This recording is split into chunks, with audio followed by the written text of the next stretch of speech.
Alô, galera que gosta e acompanha o futebol goiano, um forte abraço a todos vocês, em especial aos atleticanos, que com certeza estão muito felizes. O Dragão venceu o Fluminense por 3-1 e eliminou a equipe carioca da Copa do Brasil. Agora, o time rubro-negro vai disputar as oitavas de final da competição nacional. Além da passagem de fase, o Atlético ainda faturou um prêmio de R$ 2.600.000. Então, uma noite perfeita para a comunidade campineira. Bom, antes de entrarmos nos detalhes do jogo, no que foi essa partida, eu quero aqui apresentar as estatísticas deste confronto. Atlético 3, Fluminense 1, posse de bola 52% para o Atlético, 48% para o Fluminense, finalizações 18-7, escanteios 5-7, defesas dos goleiros nenhuma do Jean, 4 do Muriel, passes. O Atlético trocou 434 passes com 85% de aproveitamento, o Fluminense 396 com 78% de aproveitamento. Cruzamentos, o Atlético fez 24, acertou 5, o Fluminense fez 18 e acertou 4. Estes são os dados do jogo. A posse de bola é equilibrada, mas as finalizações demonstram que o Atlético foi muito mais efetivo com essa posse de bola, né? Muito mais eficiente. Com a posse de bola equilibrada, o Atlético finalizou mais do dobro de vezes da equipe carioca, além de ter vencido o jogo, evidentemente, por 3-1.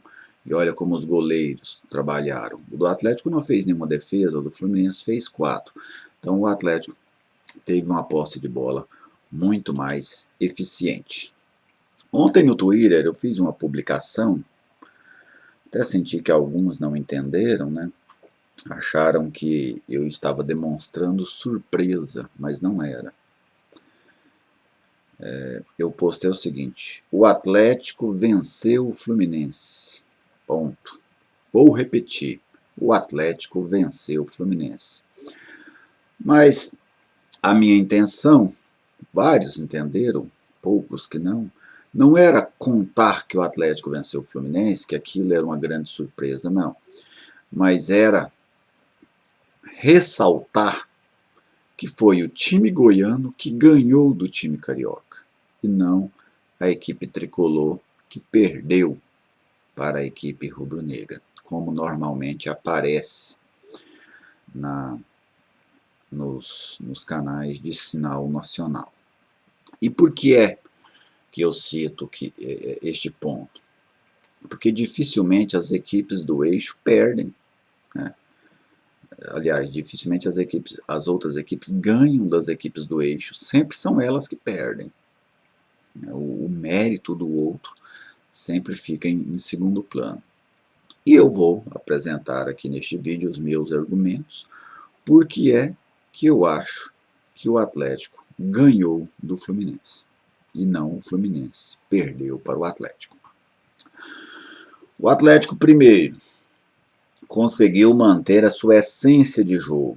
Um time que joga com a bola nos pés, uma equipe que não fica rifando a bola a todo momento, buscando aqueles lançamentos nas costas da zaga. Você pode fazer isso? Pode, mas isso não pode ser o seu único recurso. Então o Atlético manteve a sua essência do jogo, dominou completamente o Fluminense no primeiro tempo. O Fluminense chegou em uma bola no primeiro tempo, que foi o gol do Lucas Claro.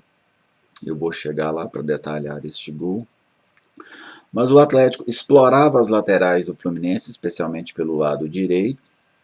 O Atlético forçou muito o jogo ali no início. Por ali sai o gol do Atlético. O Muriel falhou, verdade. O Muriel teve uma falha grave no primeiro gol rubro-negro.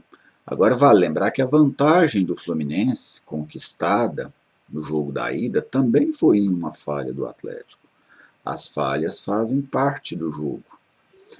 A questão da falha fica muito evidente quando o outro tem capacidade para aproveitar a falha.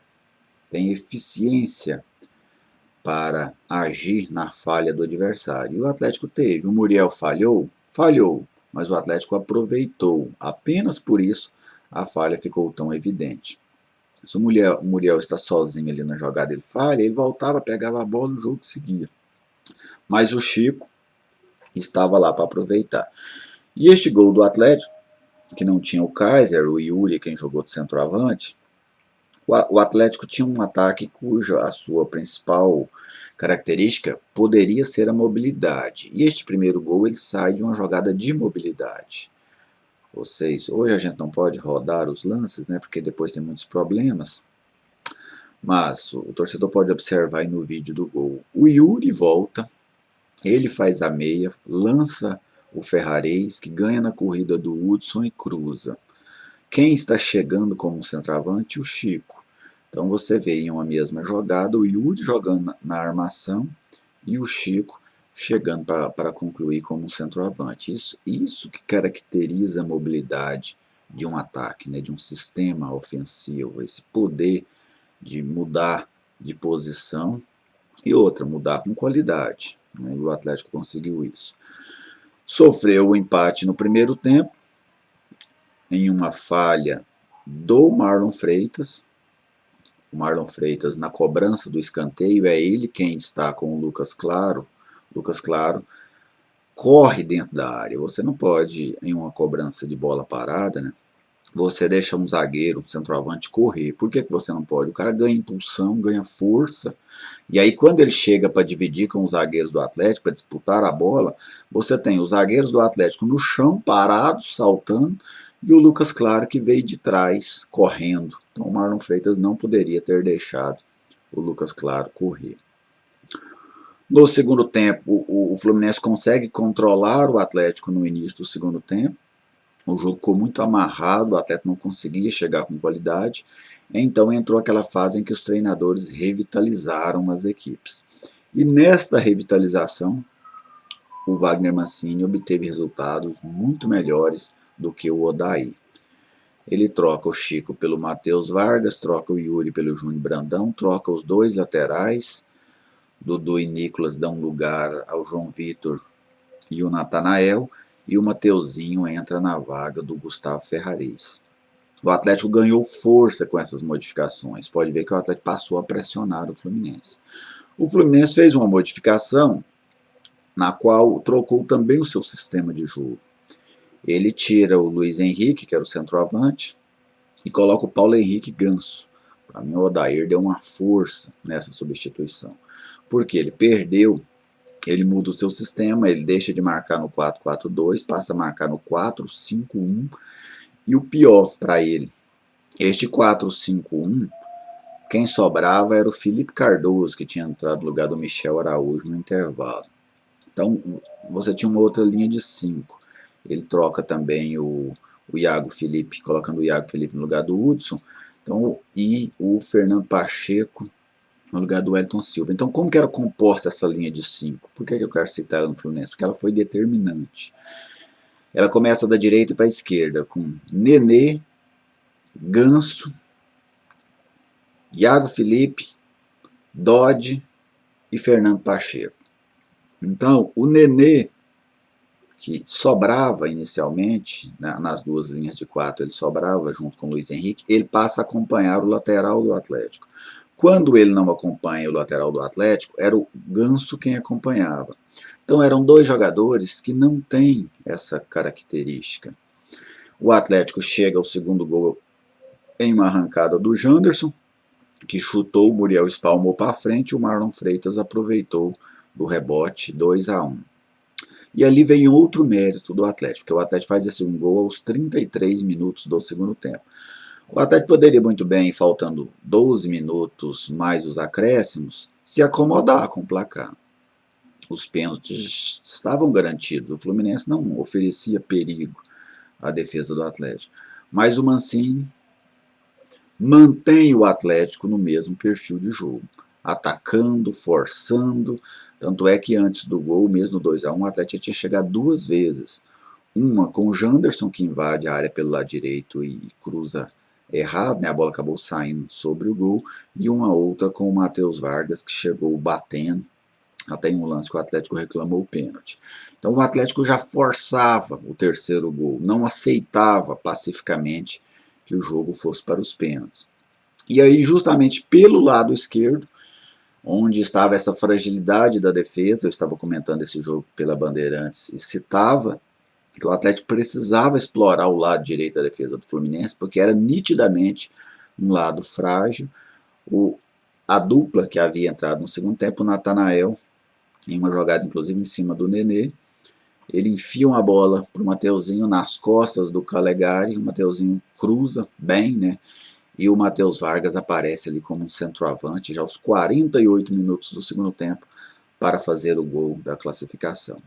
Então, por todos esses itens que eu citei, pela manter a essência de jogo, por fazer substituições buscando o gol, por explorar esse setor do Fluminense que falho, buscar o 3-1 quando a decisão ia para os pênaltis, por todos esses fatores é que eu citei ontem e volto a citar hoje.